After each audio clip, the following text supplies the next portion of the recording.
Dans l'épisode précédent du podcast Tête chercheuse de l'Institut Curie, Olivier Hérault m'a expliqué en quoi consistaient ses recherches sur le méduloblastome. Le méduloblastome est un cancer embryonnaire du cervelet qui touche 100 à 120 enfants par an en France. Olivier Hérault cherche à comprendre avec son équipe les mécanismes clés associés à la formation du méduloblastome. Olivier Hérault pense qu'il n'était pas fait au départ pour devenir chercheur, alors j'ai voulu savoir quels ont été les événements qui l'ont amené à devenir directeur de recherche au CNRS et fondateur à l'Institut Curie de l'équipe Signalisation, Développement et Tumeurs cérébrales. Je pense que ça remonte avant mes études. J'étais passionné quand j'étais petit. J'étais passionné d'archéologie. Je voulais être archéologue. C'était ma passion. Je faisais que ça, je pensais qu'à ça. L'histoire, Rome, tous les sites Inca, etc. C'était vraiment ma passion. Je dévorais les magazines. J'étais vraiment très très très jeune. Et je n'avais pas forcément de lien avec la recherche. Quand j'étais petit, je viens d'un tout petit village. J'ai grandi dans un tout petit village. J'ai passé plus de temps, je pense, dans la forêt qu'à faire mes devoirs. J'étais pas un... Je vous le dis, hein, c'est un secret, hein, mais j'étais pas le plus grand des étudiants ou des élèves à l'école. Hein. C'était pas... Non, c'était pas ma passion. Et non, j'étais pas un élève sérieux, du tout. Parce que je voyais pas... j'étais passionné par autre chose. J'étais passionné par l'histoire, par l'archéologie, par les bandes dessinées. Et vous avez encore sur votre ordinateur là, de chercheur, C'est ça. de directeur de recherche CNRS à l'Institut Curie, c'est Astérix et Obélix. Il y a une petite vignette d'Astérix et Obélix. Derrière moi, il y a une grande affiche. Peter Pan. Peter Pan. De Loisel. Voilà. Et effectivement, c'est important dans ce monde d'enfants, ce monde de... Quand j'étais jeune, j'ai eu la chance dans ce petit village, et je pense que ça a éveillé un certain nombre de choses. J'ai eu la chance de rencontrer c'était l'ami de mon grand-père qui était agriculteur dans ce petit village, qui était un chercheur. Dans ce petit village, 350 habitants, comme par hasard. Et c'était le voisin, l'un des voisins, à 2 maisons de mon grand-père. Et ce chercheur n'était pas, je m'en rends compte aujourd'hui, n'était pas n'importe qui. Dans le sens où, non seulement il était chercheur, donc il était médecin, il était professeur de médecine, il était directeur de recherche à l'Institut Pasteur. Et quand il venait en vacances, donc j'avais, je sais pas, 10 ans, 12 ans, 14 ans, je discutais avec lui. Et à l'époque, il travaillait sur l'hépatite E, sur les vaccins. Et il me parlait de sa recherche. Et il avait des petits outils. Il avait des petits outils dans le sens des Erlenmeyer, des flacons. Et j'étais émerveillé. Il me parlait de la recherche. Je ne savais pas du tout ce que c'était. Et ça a commencé à germer en moi. Ensuite, effectivement, j'ai eu mon bac, option physique-chimie. J'ai continué à la fac, chimie. Mais autant j'adorais la recherche, dans l'esprit d'apprendre, c'est magique. La chimie, c'est magique. C'est juste magique, c'est un jeu. C'est un jeu de Lego, c'est un jeu d'imagination. Mais je ne voyais pas l'intérêt. Dans le sens, je me sentais un petit peu... Ouais, mais ok, c'est super, mais pourquoi ? Ensuite, malheureusement, comme beaucoup de familles, j'ai été touché par 2 personnes de ma famille sont décédées de cancer. Et là, je me suis dit, et j'ai compris au travers de mes études, que cette chimie, cette physique, cette biologie, je pouvais peut-être apporter quelque chose. À cause de ces personnes dans votre entourage qui sont décédées de cancer. Oui, ça a été un déclic, dans le sens où mais j'ai arrêté la chimie et j'ai intégré donc à l'époque ça s'appelait un DEA, qui correspond au Master 2 aujourd'hui, des bases fondamentales de l'oncogénèse. Donc j'ai fait ce saut vers la biologie, vers le cancer. Et je ne l'ai jamais quitté. Et ensuite j'ai fait mon doctorat sur des bases fondamentales de l'oncogénèse, c'est-à-dire les bases fondamentales du cancer. C'était vraiment une recherche extrêmement fondamentale avec pas de cancer en particulier. Et ensuite, j'ai eu vraiment un attrait pour les cancers de l'enfant, parce qu'on est quand même dans des cancers, on va dire, d'un point de vue scientifique, on est vraiment dans des choses extrêmement multidisciplinaires. Et d'un autre côté, je pense que si on pense à se lever tous les matins pour aller au travail, les cancers de l'enfant, c'est quand même quelque chose qui... voilà, je pense qu'un enfant ne devrait pas avoir de cancer. Et donc, c'est vraiment l'intérêt de ma recherche par rapport à ce côté, effectivement. Olivier Hérault, je vous écoute attentivement et je me dis, est-ce que vous vous sentez investi d'une mission ? Vous pensez que vous avez une mission, la mission de lutter contre le cancer ? Est-ce que depuis que 2 de vos proches sont morts à cause de cancer, vous vous sentez investi d'une mission ? Vous voulez réparer ça ? Certainement. Certainement. En tout cas, j'aimerais, mon rêve, enfin comme tout chercheur je pense, mon rêve ce serait véritablement d'apporter au travers de notre travail, qui est peut-être abstrait, pas concret pour beaucoup du grand public, mais moi je suis persuadé qu'on peut apporter, et mon rêve ce serait effectivement que grâce à notre recherche, notre travail d'équipe en collaboration avec ces autres laboratoires, on puisse apporter une solution. Une solution, ça peut être multiple. Ça peut être un nouveau traitement, ça peut être un meilleur diagnostic, et d'apporter par exemple des solutions pour diminuer les séquelles. Tout impact qui peut aller vers la survie, la qualité de vie d'un enfant, et il ne faut pas oublier la famille, les aidants. En fait, c'est tout un élément, et finalement c'est la société. Pour moi, c'est ça le plus important.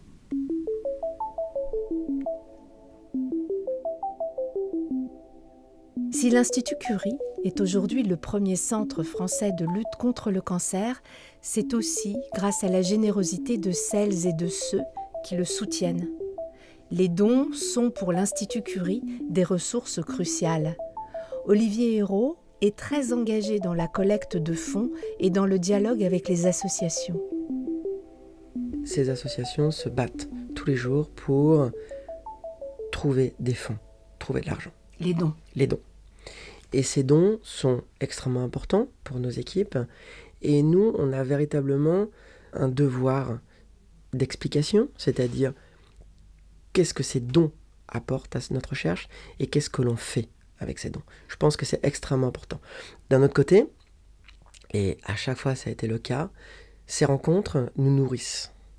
Je veux dire, à chaque fois que moi-même ou des membres de mon équipe, ou quand je partage effectivement un retour, quand je reviens de ces expériences, c'est des expériences qui sont extrêmement intéressantes. Émotionnellement, c'est dur. C'est dur. Et d'un autre côté, ils nous donnent une force incroyable. Mais c'est des gens qui nous redonnent une énergie folle. Quand on revient de ces rencontres, on a un turbo qui s'allume, tout simplement. Et ça, c'est... La recherche, c'est pas facile, hein. Comme je disais tout à l'heure, il faut être positif. Il faut franchir ce fameux mur du marathon du 35e kilomètre. C'est pas facile. C'est pas facile tous les jours. Donc ils vous aident en fait. Ces associations de parents vous aident, ces parents vous aident. Même des parents d'enfants malades, d'enfants décédés, ils vous aident. Je leur dis à chaque fois, je sais qu'à chaque fois, ils sont extrêmement surpris. Parce qu'ils pensent, ils ont l'image, c'est ce que j'entends à chaque fois, que on est dur, qu'on a une force. Mais non, c'est très dur. C'est très dur la recherche. Si vous discutez dans les couloirs avec mes doctorants, mes postdoctorants, mes chercheurs, ils vont vous dire, si vous posez la question, combien d'éléments positifs ou négatifs dans la journée vous allez connaître? Honnêtement, je pense que vous allez entendre 70-80% des expériences ne marchent pas. Ne marchent pas. Et donc votre vie, c'est ça. Il faut vivre avec. Et là, c'est les parents et les associations de parents qui vous aident à vivre avec. Oui, leurs retours sont extrêmement positifs et ça nous aide. Ce qui nous aide aussi, c'est nos interactions. Vos échanges, vous voulez dire? Aussi dans l'équipe, au sein de l'équipe. C'est très important. C'est très important de la même façon qu'une équipe de foot, une équipe de rugby. Une personne peut à un moment craquer, non pas physiquement, mais mentalement. Et ça, c'est très important. On n'est pas dans un esprit individuel. Ce que je veux dire, c'est que si la charnière centrale de la défense ne fonctionne pas, l'attaque ne fonctionnera pas. C'est pareil pour une équipe de recherche. C'est essentiel.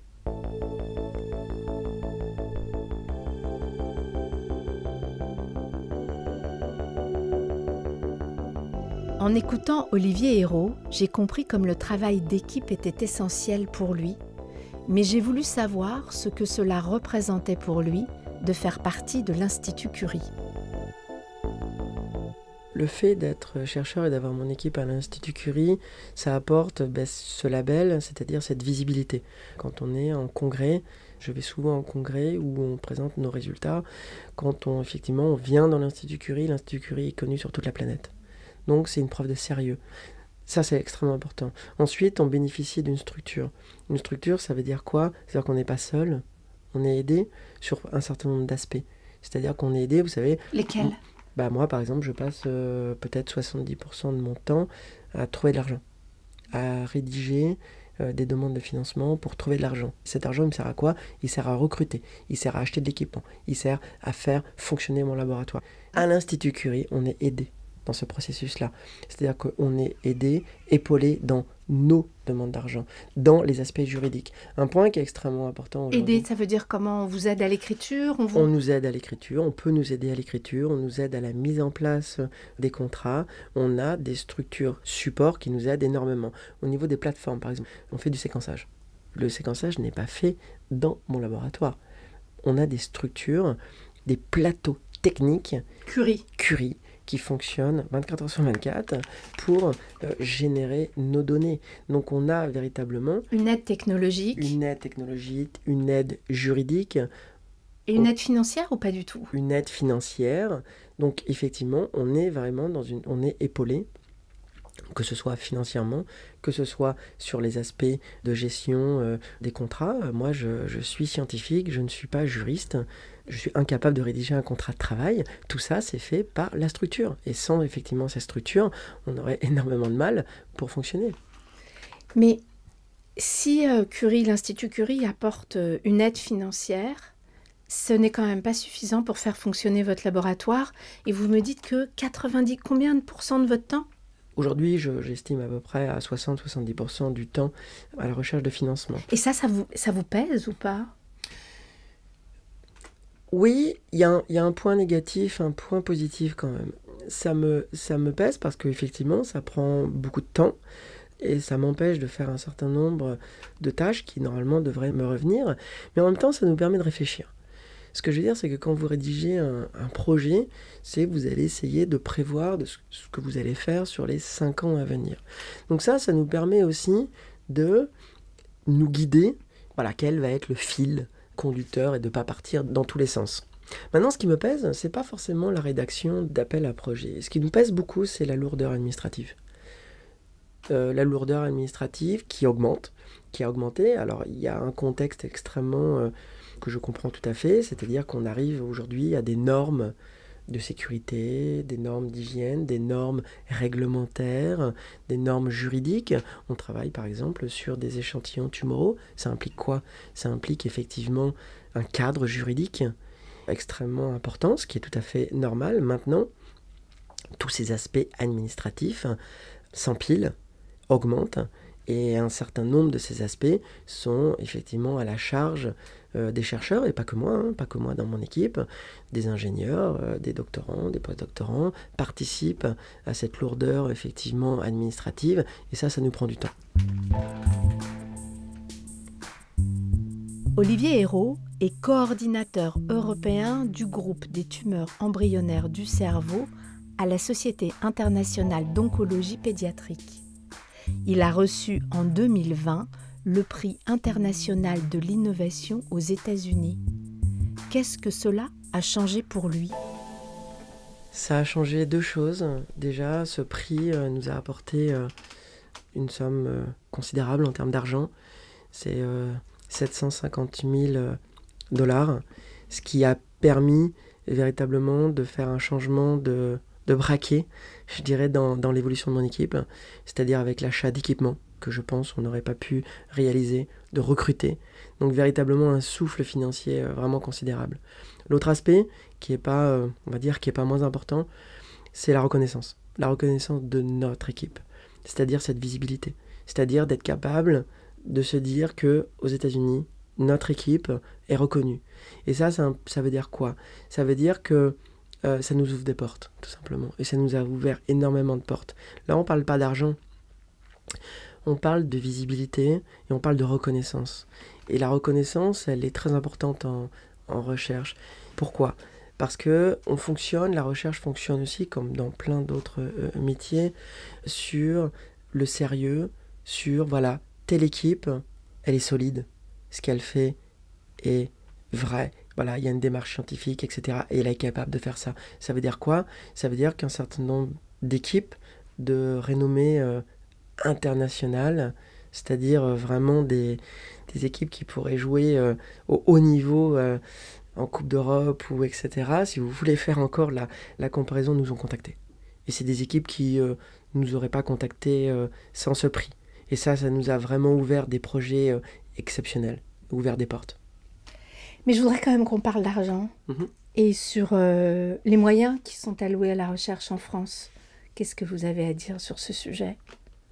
La recherche aujourd'hui, par rapport à il y a 10 ans et encore plus de 20 ans, il y a vraiment une explosion des coûts, que ce soit au niveau des équipements, que ce soit au niveau des réactifs, et aussi de la capacité des données qu'on peut obtenir aujourd'hui. Donc on est vraiment dans une explosion. Maintenant, l'argent, les financements qu'on a effectivement en France par rapport à certains pays, à certains centres, effectivement, on est vraiment inférieur par rapport à d'autres centres. Ça, c'est évident. Donc, on s'adapte. Ça veut dire que, je pense, on fait une recherche, on va dire, différente par rapport à ce qui peut être fait dans d'autres centres. C'est-à-dire qu'on va peut-être beaucoup plus réfléchir quand on va lancer une manip une expérience qui va coûter quelques milliers d'euros, on va réfléchir différemment. On fait une recherche qui est différente. Néanmoins, aujourd'hui, bien sûr, si on avait plus de moyens, on pourrait aller plus loin, plus vite. On ne va pas aller dans les mêmes types de recherches que les autres groupes, mais on va essayer au maximum de travailler avec eux. C'est-à-dire de pouvoir trouver sa place parmi ces grands groupes.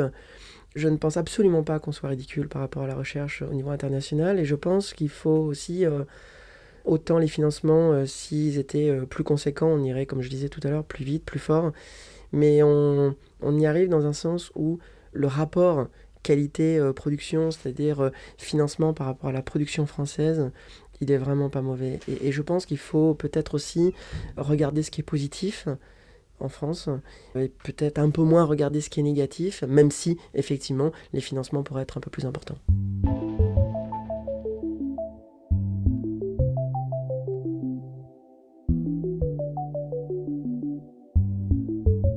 Dans le prochain épisode de Tête chercheuse, nous ferons la connaissance de Graça Raposo. Graça Raposo est directrice de recherche au CNRS, chef d'équipe dans l'unité de biologie cellulaire et cancer et également directrice de l'enseignement au centre de recherche de l'Institut Curie. Tête chercheuse est un podcast qui donne la parole aux chercheuses et aux chercheurs de l'Institut Curie, qui ouvre la voie à de nouvelles connaissances et donne à entendre la complexité du vivant.